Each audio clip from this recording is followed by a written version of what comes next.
प्रिय भक्तों, हरे कृष्णा। आज हम सुनाने जा रहे हैं गीता प्रेस गोरखपुर कल्याण से प्रकाशित प्रेरणा पद कथाओं से एक सुंदर सी कथा, एक सच्ची कथा। ये कथा उस समय की जबकि भगवान कृष्ण इस संसार में थे, यानी ये द्वापर युग की कथा है। जैसा कि जब कृष्ण भगवान द्वारका में निवास कर रहे थे तो उनके 16,108 पट रानियां थी। और ये सभी रानियां जानती थी कि कृष्ण भगवान वृंदावन में, यानी बचपन में वृंदावन चले गए थे मथुरा से, तो वहाँ उनका पालन पोषण हुआ और वहाँ पे गोपियाँ भी थी। तो गोपियों का प्रेम उस समय संसार में बहुत प्रसिद्ध था कि गोपियाँ श्री कृष्ण भगवान से बहुत प्रेम करती थी। लेकिन जो ब्रज की रानियां थी, पटरानियां, उनको थोड़ा अपने ऊपर घमंड था, क्योंकि वो एक राजकुमारियां थी और ये ब्रज की गोपियां थी, वो जंगल में यानी वन में रहने वाली थी। तो वो जो रानियां थी वो अपने आप को बहुत अच्छा समझती थी कि हम तो राजकुमारियां हैं, वो कहाँ वन में रहने वाली। और जैसे कि लोगों की इस समय मान्यता बनी होती है कि गांव में रहने वाले लोग मतलब अच्छे नहीं होते या कम पढ़े लिखे होते हैं, शहरों के लोग ज़्यादा होते हैं, अच्छे होते हैं, ज़्यादा पढ़े लिखे होते हैं। इस तरह की उस समय भी जो रानियां थीं, उनके मन में विचार था कि वृंदावन की गोपियां क्या जाने, हम लोग राजकुमारी हैं। तो भगवान ये सब कभी कभी सुनते रहते थे। तो भगवान ने सोचा, अपने कृष्ण भगवान ने, कि ऐसे नहीं होगा। मुझे अपनी गोपियां जो मुझसे इतना निष्काम निष्कपट प्रेम करती हैं, तो और मेरे लिए मेरे से कुछ चाहती नहीं है, तो उनका प्रेम इस रानियों के सामने, इस दुनिया के सामने आना चाहिए। ऐसे वो अपनी गोपियों का अपमान नहीं सुन सकते थे। तो कृष्ण भगवान ने एक बार क्या किया, इस कथा का शीर्षक है पेट दर्द की विचित्र औसत। तो इस कथा का शीर्षक है, तो कृष्ण भगवान ने एक बार क्या किया कि अभिनय किया कि मेरा पेट बहुत दर्द हो रहा है। और इतना वो पेट असहनीय दर्द, मतलब जैसे कि किसी के दर्द होता है तो उसके चेहरे में भाव आ जाते हैं। तो कृष्ण भगवान के चेहरे को देखकर ही रानियां चिंतित हो गई, समझ गई कि इस समय हमारे पति परमेश्वर की बहुत ही भयंकर दर्द है, जो कि असहनीय है, इनके चेहरे से पता चल रहा है। तो वो बड़े परेशान थी वो। तो उस समय नारद जी आए, तो नारद जी से, अब वो जो रानियां थी वो अपनी औषधि जो घरेलू कर सकती थी वो करी, वैद्य जी को बुलाया गया। द्वारका से वैद्य जी भी आए, उन्होंने भी इलाज किया, लेकिन भगवान के पेट दर्द का जो दर्द था वो रुकने का नाम ही नहीं ले रहा था। उसी समय नारद जी आ गए। तो नारद जी ने से रानियों ने कहा कि नारद जी बताइए, कृष्ण भगवान जी को, हमारे पति को बहुत पेट दर्द हो रहा है, इसको कैसे ठीक किया जाए। तो नारद जी भी तो जानते थे, वो तो भगवान की लीला में सम्मिलित होते ही हैं। तो उन्होंने कहा कि इनका पेट दर्द ऐसे ठीक हो सकता है कि जो कोई इनको अपने चरणों की धूल दे दे, तो और अगर वो उनके पेट में मली जाए तो इनका पेट दर्द सही हो जाएगा। अब जितनी क्या कहते हैं, रानियों ने सबसे पहले तो, अब नारद जी ने अपने उनसे रानियों से कहा कि आप अपने चरणों की धूल दे दीजिए।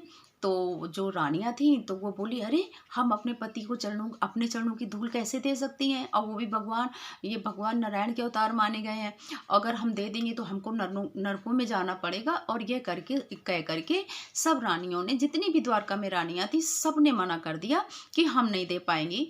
तो लेकिन उन्होंने कभी एक बार भी भगवान के दर्द की परवाह नहीं की, बल्कि उन्हें ये हुआ कि हम अपने चरणों की धूल नहीं देंगी। अब नारद जी ने कहा कि भगवान ने फिर नारद जी से बोला कि ऐसा है नारद जी, आप दुनिया संसार में चक्कर मार के आइए। तो नारद जी फिर सारे संसार में चक्कर मार के आए। तो कृष्ण भगवान ने बोला, धूल मिली। नारद जी बोले, सब कोई जानता है कि आप भगवान के अवतार हैं, कोई आपको अपने चरणों की धूल क्यों देगा और पाप में क्यों पड़ेगा। तो कृष्ण भगवान ने बोले, अच्छा आप ब्रज गए, वृंदावन गए। तो नारद जी बोले, नहीं गए। तो बोले, आप ब्रज एक बार मेरे कहने से ब्रज में जाके देखिए। तो रानियों ने सोचा अपने से, मतलब क्या ब्रज में, मतलब कुछ नहीं बोली, लेकिन वो नारद जी गए। नारद जी, अब जो गोपियां थीं, तो वो जैसे श्रीमन नारायण नारायण हरि हरि करते हुए वृंदावन पहुंचे। तो गोपियों ने आवाज़ सुनी। तो नारद जी बोले, हम द्वारका से आ रहे हैं। तो जितनी गोपियां थी, जो भी काम कर रही थी, वो सब दौड़ करके कृष्ण नारद जी के पास आ गई। बोली, आप वृंदावन से आए, आप वृंदावन से आए, बताइए हमारे श्याम सुंदर कैसे हैं, भगवान कृष्ण कैसे हैं, वो हमारी याद करते हैं कि नहीं करते हैं। तो नारद जी बोले कि ऐसा है कि भगवान तो आप लोगों की याद तो करते हैं, लेकिन इस समय भगवान बड़े कष्ट में है। तो सब गोपियाँ घबरा गई, एकदम से बोली बोली क्या कष्ट में, बताइए तो बताइए। तो नारद जी बोले कि उनके पेट में भयंकर दर्द है, और उन्हें वैद्य जी यानी सबने, मतलब जो हमने उसका अनुमान लगाया कि अगर कोई भी उनके चरणों की धूल, अपने चरणों की धूल देगा तो भगवान को लगाई जाएगी तो वो ठीक हो जाएंगे।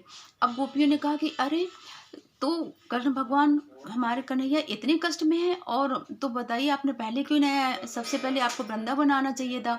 तो उन्होंने, जितनी भी गोपियां थी सब ने अपने मिट्टी में अपने चरण ऐसे घुमाए, और जितनी धूल थी हर किसी ने अपने दुपट्टे में बांध के नारद जी को दे दी। कहे आप जल्दी जाइए, अभी जाइए, यहाँ पे एक मिनट भी मत रुकिए, हमारे कन्हैया को दर्द हो रहा होगा, आप ये धूल लगा दीजिए। तो नारद जी ने बोला कि गोपियों एक बात ये बताओ, मैं पूरी दुनिया संसार में घूम करके आया हूँ, और सबने मुझे ये कह करके मना दिया कर दिया कि हम अपने चरणों की धूल क्यों दें, वो भी भगवान के लिए, हम पाप में पड़ना है। यहाँ तक कि उनकी रानियों पटरानियों ने भी मना कर दिया कि हम भगवान जी को अपने चरणों की धूल नहीं देंगे, वो हमारे पति हैं, परमेश्वर है, भगवान के अवतार है, हमें पाप लगेगा, हमें नरकों में जाना पड़ेगा। तो गोपियों ने इतना सुंदर उत्तर दिया। गोपियों ने कहा कि नारद जी, हम एक नहीं, हजारों जन्म हमें नरकों में पड़ना है तो पड़े रहने दो, लेकिन हमारे इस चरणों की धूल से अगर भगवान श्याम सुंदर ठीक होते हैं तो आप ये चरणों की धूल ले जाइए और तुरंत जाइए, एक मिनट भी यहाँ देर मत करिए। ये था गोपियों का सच्चा प्रेम। ये उन्हें अपनी परवाह नहीं थी कि मैं नरकों में जाऊंगी, मुझे क्या होगा, मैं भगवान के चरणों, उन्हें सिर्फ इतनी चिंता थी कि मेरे श्याम सुंदर को कोई कष्ट ना हो, उनको जो दुख दूर है चल रहा है वो दूर हो जाए। गोपियों, नारद जी ने गोपियों को मन ही मन प्रणाम किया। उन्होंने कहा धन्य गोपियों, आज मुझे समझ में आई, ये बात आ गई कि भगवान श्याम सुंदर तुमसे लोगों से इतना प्रेम क्यों करते हैं। इतना कहती नारद जी अंतर्धान हो गए, और एक मिनट के ही अंदर द्वारिका पहुंच गए। जैसा कि कृष्ण भगवान उस समय सैया में लेटे थे, और जितनी भी गोपियां थीं, वो रानियां थीं, वो सब लोग उनके बिस्तर को घेरे खड़ी थीं और बड़ी चिंतित थी। अब देखा नारद जी थोड़ी धूल नहीं ली, तो धूल की पूरी बड़ी सी पोटली लेके वहां पे पहुंच गए। तो कृष्ण भगवान बोले कि इतनी सारी धूल ब्रज से आप लाए हो, तो इतनी सारी धूल की क्या जरूरत है। तो नारद जी ने बोले नहीं, मुझे प्रत्येक गोपी ने अपने चरणों की धूल दी है। तो अब रानियां थोड़ा सा मुस्कुराई, कैसी गोपियां हैं, इनको इनकी भी चिंता नहीं कि अपने चरणों की धूल दे रही हैं तो उनको पाप पड़ेगा।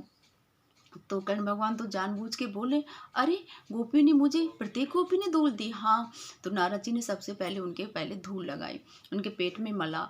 वो नारद कृष्ण भगवान जी बिल्कुल ठीक होके बैठ गए। तब उन्होंने नारद जी से पूछा, आपको ये धूल कैसे प्राप्त हुई, गोपियों ने क्या कहा। तो फिर नारद जी ने उनको पूरी बात बताई कि जब मैंने उनसे ये कहा कि भगवान श्याम सुंदर बहुत कष्ट में, उन्हें असहनीय पीड़ा हो रही है, तो अब पैरों की धूल ही इसका इलाज है, तो उन्होंने, प्रत्येक गोपी ने मुझे अपने पैरों की धूल दी। तो नारद कृष्ण भगवान बोले अच्छा। तो फिर नारद जी ने कृष्ण भगवान के सामने, सब रानियों के सामने ये भी बोला कि मैंने सब गोपियों से ये कहा कि अगर तुम अपने पैरों की धूल दे रही हो तो इससे तुम्हें पाप पड़ेगा, तुम नरकों में जाओगी। तो गोपियों ने मुझे इतना सुंदर उत्तर दिया, कहने लगी कि मेरे कन्हैया, मेरे श्याम सुंदर ठीक हो जाए, इसके बदले में मुझे एक नहीं, हजार जन्मों तक मुझे नरक में रहना पड़े तो हमें मंजूर है, लेकिन हमारे कृष्ण कन्हैया यानी भगवान श्याम सुंदर को कोई कष्ट नहीं होना चाहिए। ये बात जब सब रानियों ने सुनी तो उनका मुंह लज्जा से झुक गया, शर्म से झुक गया कि देखो, सच्चा प्रेम तो गोपियां ही करती हैं, हम तो स्वार्थी हैं कि पाप पुण्य के और नरक के चक्कर में पड़ गए। यह है सच्चा प्रेम। इसीलिए कृष्ण भगवान आज भी गोपियों से बहुत प्रेम करती हैं, और गोपियां भी भगवान से निष्काम निस्वार्थ प्रेम करती हैं। हरे कृष्ण।